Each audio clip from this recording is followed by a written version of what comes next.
Ազգային ժողովի կողմից առաջին ընթերցմամբ ընդունված զինվորական ծառայության և զինծառայողի կարգավիճակի մասին օրենքում փոփոխություն կատարելու մասին օրենքի նախագծի համաձայն նախատեսում է շարքային կազմի պարտադիր զինվորական ծառայության 24-ամսյա ժամկետը փոխարինել 18-ամսյա ծառայության ժամկետով, դրա գործողությունը տարածելով 2026 թվականի հունվարի 1-ից հետո պարտադիր զինվորական ծառայության զորակոչվող քաղաքացիների վրա։ Ծառայության ժամկետի կրճատումը չի տարածվելու 2026 թվականի հունվարի 1-ի դրությամբ պարտադիր զինվորական ծառայության մեջ գտնվող զինծառայողների վրա։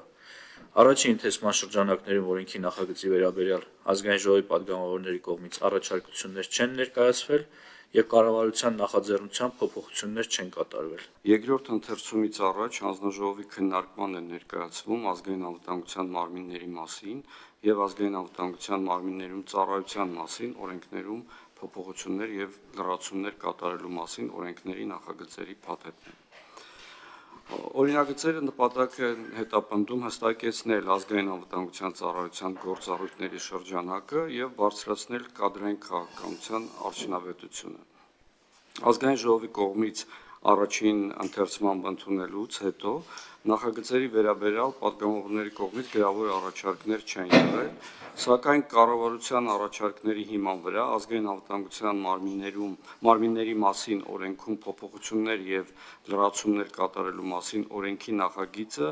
լրացվել է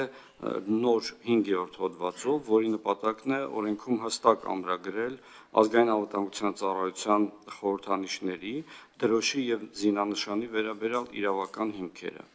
Արդյունքում ծառայության տնօրենը իրեն վերապահվող լիազորության շրջանակներում կսահմանի ծառայության խորհրդանիշների կանոնադրությունն ու նկարագրությունը առանց փոխելու գործող խորհրդանիշների բովանդակությունը։